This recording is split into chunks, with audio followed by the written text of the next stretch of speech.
getting smart. I'm going to start the questions here, go there. That way I don't have to walk as much. And I'm old. I don't walk over. All right, here is very interesting. It goes on for a while, so you have to listen.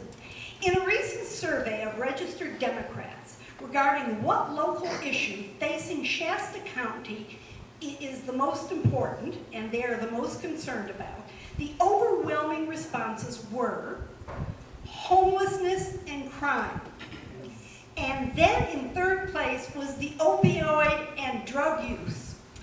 Now, the question is for all of you, and it's what substantive, that's a hard word, ideas and changes are needed in any of these top three: homelessness, public safety crime, and opioids. So you can choose one of them, and I'd like you to do that, and then give the answer. Homelessness is something that absolutely affects all of us, all of our families, and it's something that we have ignored for far too long. That's something that should be addressed through our efforts to move towards full employment. When we talk about opportunities for an AmeriCorps and opportunities for growing our economy, that's a huge opportunity that would affect us here. So college graduates, high school graduates joining AmeriCorps and being assigned to assisting people with looking for new work and moving people from homelessness into employment, moving people from underemployment into greater employment.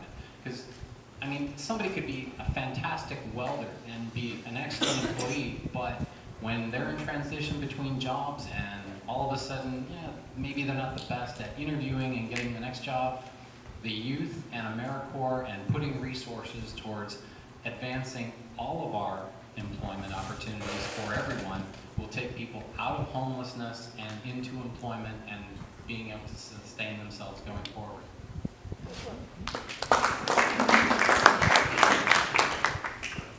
Yeah, when my own family was homeless, I recognized the challenges that my mom faced, which is trying to make sure that she can feed her kids, pay her utility bill, and be able to pay for rent.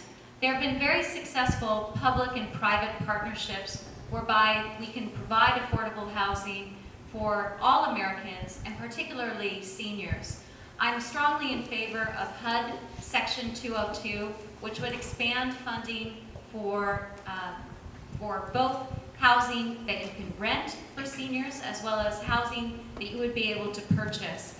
But typically, for that housing to be affordable, construction companies have to have an incentive to do it.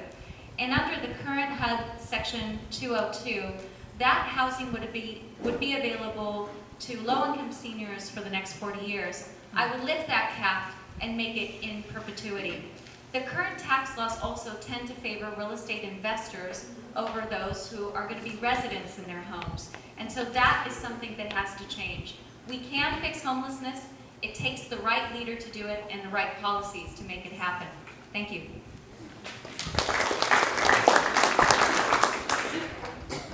I come from Mount Shasta, and I was on the Mayor's Committee on Homelessness in Mount Shasta. We got a grant to have an expert come and examine the situation in Siskiyou County, and one of the things I learned from this experience was that there were 4 different kinds of homelessness that applied to 4 different types of people.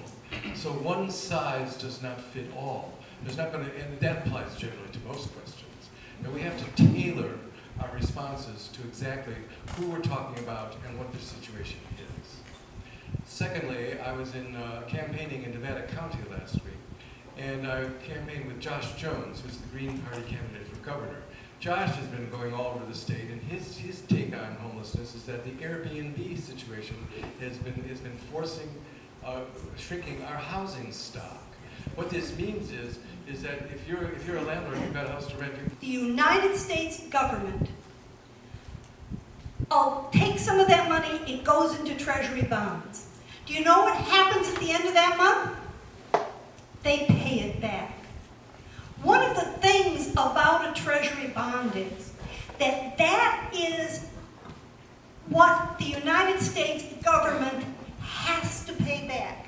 Because if they don't pay it back, each each and every month they do not pay back what they are to pay, they will lose all credibility in the world. And nobody will loan the United States money. Nobody will trade with the United States. The safest way for Social Security to build up its money is through Treasury bonds. It is the safest way. And that is why it's not rated. That money is used for things I don't approve of, but it's always paid back. And it is not having to do anything to do with what can happen in the stock market as we've seen in the last few months. I need to correct something before I call on Jody. And I need to correct my question about the open primary. Okay? What an open primary does is say the top 2 vote getters are the only ones that get into the November election. It can be 2 Republicans, it can be 2 Greens, it can be 2 Democrats. What it is doing is cutting out the third parties, and it is making it so that we don't have, sometimes we have 2 Democrats or we have 2 Republicans running. We don't have even 2 parties running.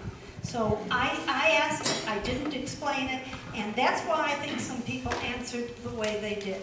But I just needed to do that. Jody, is it your turn to come on up here?